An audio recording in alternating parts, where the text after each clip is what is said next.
10 września 2025 roku Polska po raz pierwszy w historii zamknęła całkowicie granicę z Białorusią. Oficjalnie z powodu odbywających się na Białorusi manewrów Zapad. W jaki sposób miało to zapewnić bezpieczeństwo Polsce? Nie mam pojęcia. Przecież obce wojska i tak nie ustawiłyby się grzecznie do odprawy na przejściu, gdyby postanowili nas znienacka zaatakować. Więc poza wielkimi stratami ekonomicznymi dla Polski i utrudnianiu życia zwykłym ludziom, ten akt raczej nikomu nie przyniósł żadnych korzyści. Ale skoro otworzono już ponownie przejście w Terespolu, zobaczcie, jak wygląda odprawa graniczna na tym jedynym czynnym punkcie oraz życie po drugiej stronie rzeki Bug. Witam serdecznie, ten odcinek rozpoczyna serię, na którą długo wszyscy czekali. Jedziemy na Białoruś. Ciężko było jakkolwiek przygotować się do tej podróży, bo w sieci można znaleźć bardzo mało i często sprzecznych ze sobą konkretnych informacji na temat przekraczania granicy, jak i tego, co obecnie dzieje się w tym kraju. Dzięki różnej propagandzie wokół Białorusi narosło ostatnio sporo mitów. Nadszedł więc wreszcie czas, aby sprawdzić, czy te plotki mają coś wspólnego z prawdą. Pierwszy problem, który napotykamy na swojej drodze, to przekroczenie granicy. Czy będzie tak źle, jak wszyscy straszą? Czy uda się wjechać z mnóstwem pieczątek ukraińskich w paszporcie? Czy będę przesłuchiwany przez agentów KGB i przetrzepią mój telefon?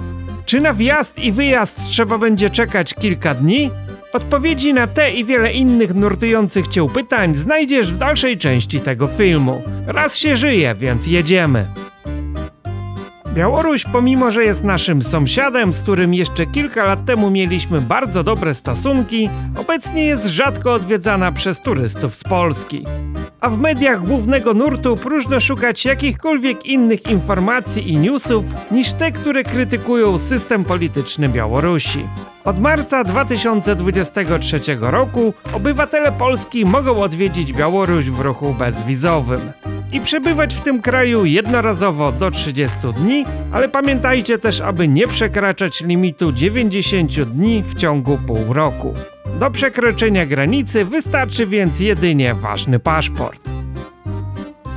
Jednak jeżeli planujesz zostać w tym kraju dłużej niż 10 dni, tak musisz dokonać obowiązku meldunkowego. Najlepiej zrobić to przez rządową stronę internetową, która jednak w Polsce jest chyba zablokowana. Jeśli wynajmujemy zaś pokój w hotelu, tak ma on obowiązek zrobić te formalności w naszym imieniu. Brak meldunku ponoć powoduje jakieś problemy przy wyjeździe z Białorusi, ale nie mam pojęcia, jak to wygląda w praktyce i czy ten obowiązek meldunkowy jest w ogóle jakoś weryfikowany. Na wstępie dziękuję wszystkim, którzy wspierają ten kanał, bo dzięki wam mogą powstawać filmy takie jak ten.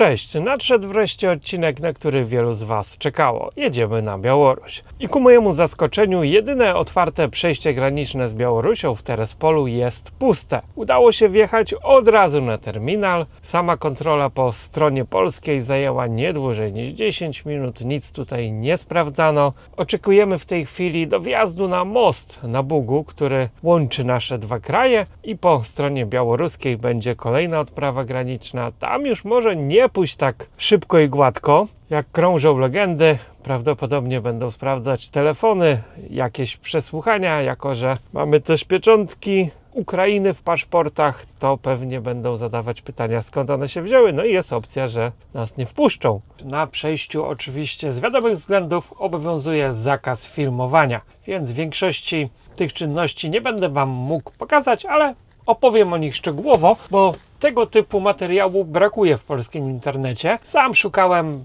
informacji, tego nie ma. Narosło mnóstwo jakichś opowieści z mchu i paproci na temat tego, co się tutaj dzieje, jakie to straszne rzeczy odchodzą na tych przejściach. Już od jakiegoś czasu Polacy mogą wjechać na Białoruś bez wizy, nie musimy nawet wypełniać żadnych formularzy internetowych, stąd warto skorzystać i przyjechać, odwiedzić ten piękny kraj. Nie jest to mój pierwszy pobyt na Białorusi, ale pierwszy raz samochodem. Stąd dla mnie też jest to wielka nowość i z chęcią Wam opowiem, jak to wszystko wygląda.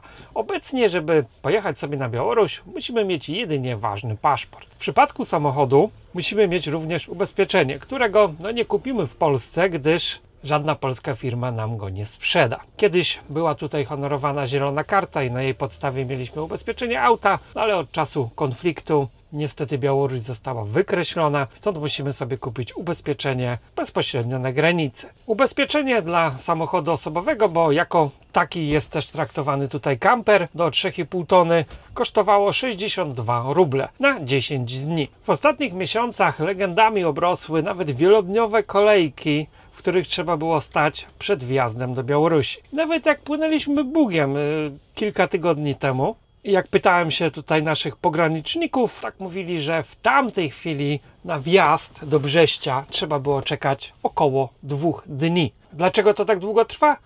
Gdyż Polska ma tylko jedno czynne przejście z Białorusią, właśnie w Terespolu. Dlaczego tylko jedno czynne? Tak sobie wymyślili nasi rządzący, iż jeżeli będzie otwarte tylko jedno, dzięki temu Białoruś i Rosja zbiednieje. Nie wiem, co to ma na celu, bo kto i tak chce tu przyjechać, to przyjedzie. Być może turyści tu nie przyjadą, nie zostawią dolarów, euro i jakaś tam strata będzie dla tego kraju. Wiele osób żyje, pracuje w Polsce, gdzieś w Niemczech i muszą tu przyjeżdżać do swoich rodzin, do swoich dzieci, przyjeżdżają tutaj na wakacje. Też legendą tutaj obrosły różne takie strajki włoskie, gdzie pogranicznicy zarówno z jednej, jak i z drugiej strony wyłączają komputery, mówią, że system się zawiesił i tak dalej i przez wiele godzin potrafią nikogo nie odprawiać. My akurat dziś mieliśmy wielkie szczęście, bo wjechaliśmy prosto na terminal. W oczekiwaniu nie było nawet jednego samochodu. Wydawało się, że wszystko pójdzie gładko i w ciągu godziny będziemy na Białorusi. Nic z tych rzeczy. Formalności po stronie polskiej trwały jakieś 20 minut i ograniczyły się do sprawdzenia paszportu oraz czy w samochodzie nie znajduje się jakiś uciekinier z polskiego rządu, który chciałby prosić o azyl na Białorusi. Polska część przejścia granicznego znajduje się na terytorium Polski. Tak więc po odprawie polskiej podjeżdżamy pod szlaban przed samym wjazdem na most na Bugu i kiedy już zwolni się miejsce po stronie białoruskiej, wtedy możemy przekroczyć most i dopiero zaczyna się cyrk. Jak już przekroczymy rzekę Bug i zjedziemy z mostu, pierwszą czynnością, którą musimy wykonać, to zakup ubezpieczenia dla samochodu. Teoretycznie powinniśmy też posiadać ubezpieczenie na życie w języku rosyjskim. Czytałem, że jest taki wymóg, ale nikt o to nie pytał.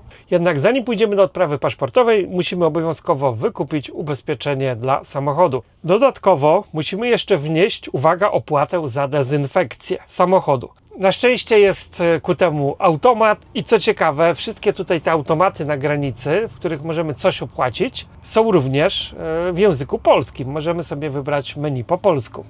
Opłata dezynfekacyjna kosztuje 2 ruble i ta sama dezynfekcja odbywa się dopiero na samym końcu, kiedy już będziemy wyjeżdżać z przejścia na teren Białorusi. O ile tą opłatę możemy wnieść wyłącznie cyfrowo, czyli za pośrednictwem karty, tak ubezpieczenie samochodu można zapłacić gotówką, ale wyłącznie w rublach białoruskich. I to zmieniło się dopiero w tym roku. Wcześniej, z tego co nawet można wyczytać, można było płacić w euro. W tej chwili wyłącznie ruble białoruskie, bądź możemy zapłacić kartą. Ale uwaga, Revolut na Białorusi nie działa. Aczkolwiek inne karty Visa czy Mastercard, nie wiem czy wszystkie, ale nasza karta z Aliora oraz Nestbanku zadziałała, dało się normalnie zapłacić. Kiedy kupimy już ubezpieczenie samochodu w budce, która znajduje się przy samym wjeździe oraz uiścimy w automacie opłatę dezynfekacyjną, pobierzemy sobie tego typu kwit i z tym kwitem idziemy do odprawy paszportowej. Tam będzie czytnik, trzeba przyłożyć ten kod QR. Pogranicznik wtedy widzi, że opłata została wniesiona.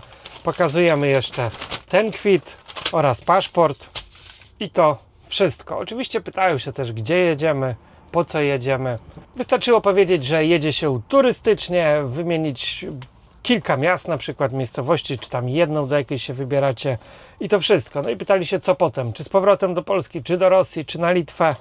Więc jakiś tam plan z góry trzeba mieć. Naczytałem się wcześniej w internecie, iż jest to najtrudniejszy punkt do przebycia. Mogą tutaj zadawać różne pytania, zwłaszcza jeżeli ktoś ma pieczątki z Ukrainy w paszporcie, a takowych to mam kilkanaście.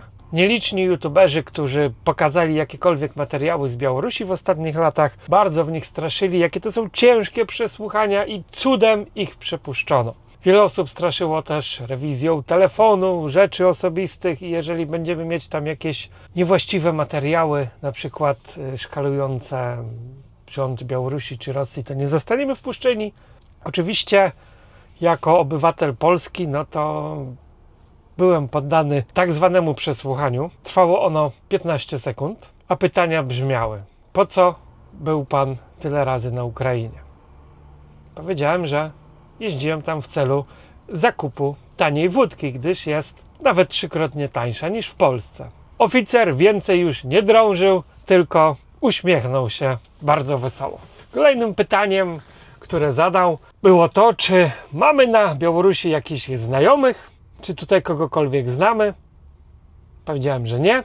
Oraz czy kiedykolwiek wcześniej byłem w Rosji. I to wszystko. Pożyczył szczęśliwej drogi.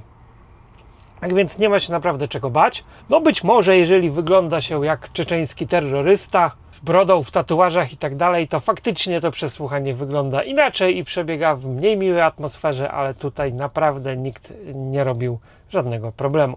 Kiedy już przejdziemy odprawę paszportową, wbijał pieczątkę wjazdową na Białoruś i jedziemy do odprawy celnej. No i tu się dopiero zaczyna cały ten cyrk.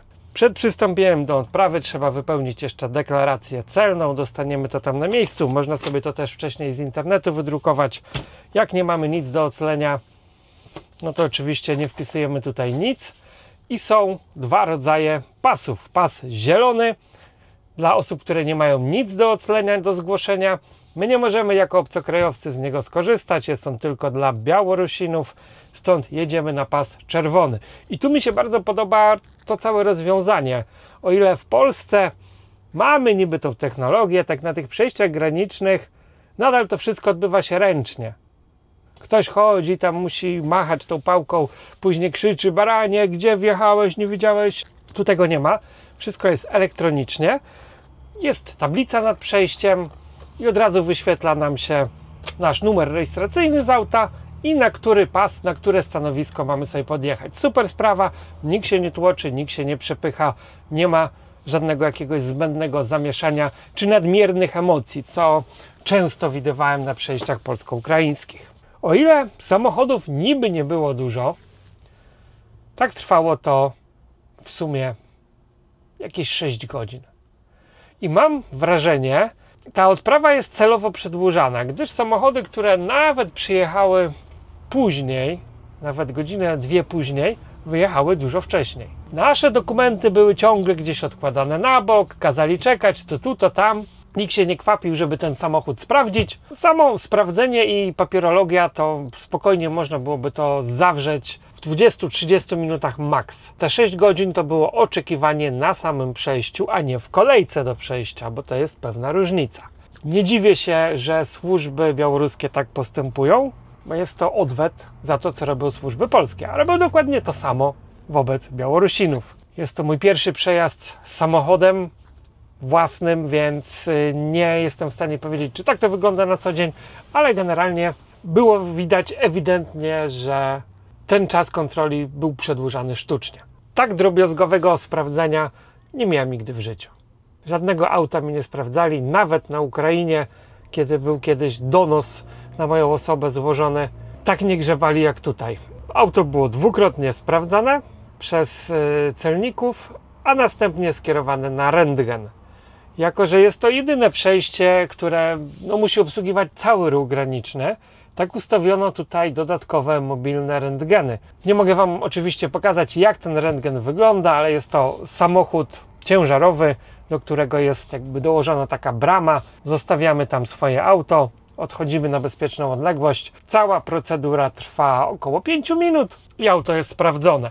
Tutaj w rentgenie akurat wykazało piecyk, trumę, więc chcieli jeszcze zajrzeć, co to jest, bo zaciekawiła ich ta rzecz na tym skanie. No i to wszystko. Następnie po tym rentgenie trzeba było jeszcze czekać, no chyba grubo ponad godzinę, na zwrot dokumentów. Jak już uda nam się odbyć pomyślnie tą odprawę paszportową, odprawę celną, mamy podstemplowaną 2 pieczątkami deklarację celną, możemy sobie wyjechać.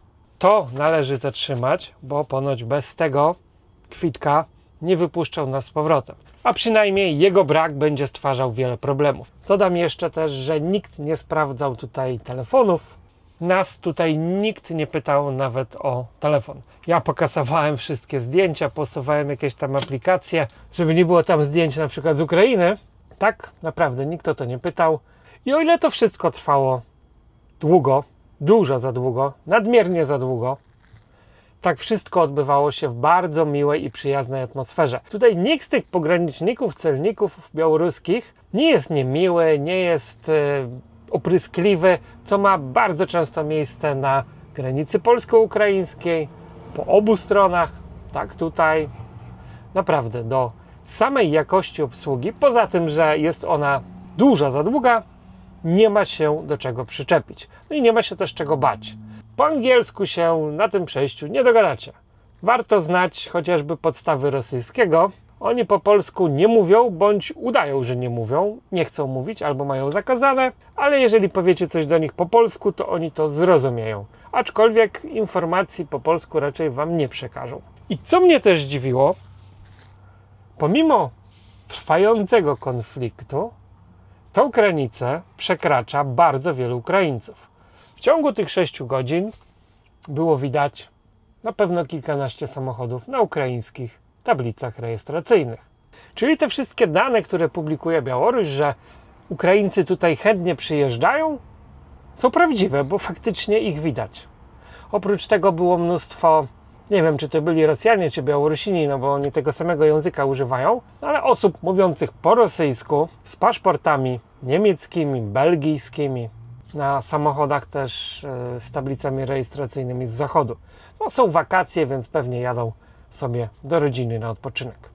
Wyjechaliśmy już z terenu przejścia, jak widzicie nie ma tutaj żadnej kolejki i tuż po prawej stronie od razu możemy się zatrzymać i tutaj załatwimy wszelkie niezbędne dalsze formalności, zaczynając od wymiany bądź wypłaty gotówki. Jest tutaj bankomat, można sobie wypłacić z Wizy bądź Mastercarda, ewentualnie wymienić w kantorze. Przyjmują tu zarówno złotówki, jak i dolary, euro. Tu kupimy też kartę SIM.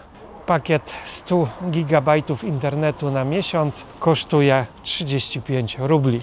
Możemy też tutaj wynająć urządzenie Beltool. Jest to odpowiednik naszego Viatula, czyli elektronicznej winiety, ale ja polecam zakupić sobie tę winietę od razu przez internet. Kosztuje ona 20 euro na 15 dni. Wypełniamy to tylko przez internet, płacimy Vizą czy Mastercard i to jest od razu już w systemie, więc nie trzeba żadnego urządzenia wynajmować. Tutaj niestety musielibyśmy płacić kaucję za urządzenie, później je zwracać jeszcze przed opuszczeniem kraju, a tak mamy wszystko z głowy i od razu. Jest tutaj też kilka jakichś restauracyjek, jest toaleta bezpłatna i co mnie też zdziwiło, zauważcie, tu jest przestrzeń. Jak po polskiej stronie jest wąsko, te samochody blokują pas ruchu, tak tutaj jest po 3 pasy ruchu w każdą stronę, plus jeszcze jakieś pasy awaryjne. Jest naprawdę przestrzeń. No widać taki radziecki rozmach, naprawdę, jeżeli chodzi o drogi. Ledwo przekroczyliśmy granicę, a już widać pierwszych inżynierów. Może czekają, żeby przedostać się przez Bóg. I zobaczcie, jak wyglądają drogi na Białorusi. I to jest tranzytówka dla samochodów osobowych do przejścia. Tędy nawet tiry, ciężarówki nie jeżdżą. Ronda są olbrzymie, po 3 pasy ruchu. A mówią, że Białoruś to taki biedny i zacofany kraj. Ja akurat kiedyś byłem w Brześciu, ale nie z tej strony zupełnie, tylko w twierdzy. Architektura, no nowoczesna, Warszawa by się nie powstydziła.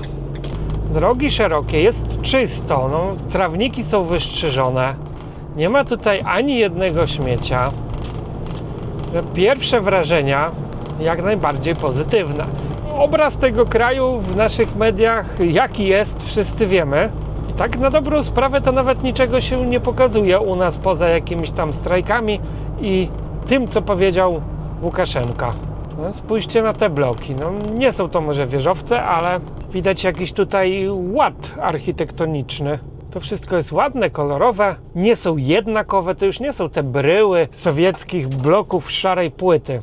Dziś jest dzień bardzo pochmurny, no pogoda jest taka, że tylko można się napić w knajpie, ale nawet pomimo tego cieszy to oko.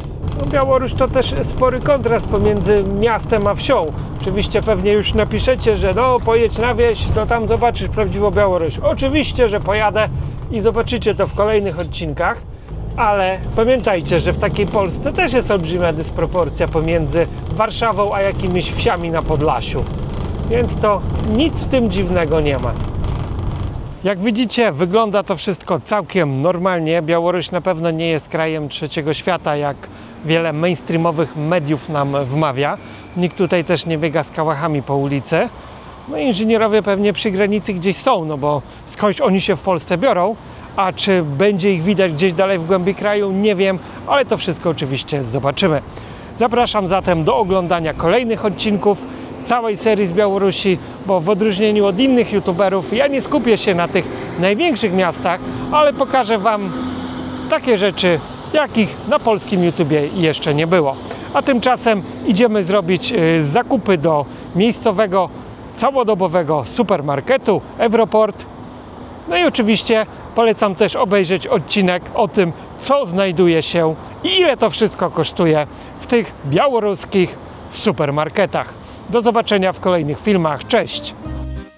Mam nadzieję, że ten film wyjaśnił w miarę prosty sposób procedurę przekraczania granicy z Białorusią, ale wyjazd z tego kraju to już inna historia, która może trwać nawet kilka dni i również do prostych nie należy. Z uwagi na wielogodzinny czas oczekiwania w Brześciu, Białoruś opuścimy przejściem granicznym z Litwą. Ale systemy kolejkowe, dziwne zakazy czy inwalidzi, których można wynająć do swojego auta, aby skrócić czas oczekiwania na odprawę, to już opowieść na kolejny film, który zakończy białoruską serię. Na koniec możesz podzielić się swoimi wrażeniami z pobytu na Białorusi w komentarzu lub jeśli masz jakieś dodatkowe pytania, pisz śmiało. Dla osób, które wspierają kanał, przygotowałem też ekskluzywne materiały filmowe z Białorusi oraz unikalne gadżety z tego kraju. Do zobaczenia w kolejnych filmach, cześć!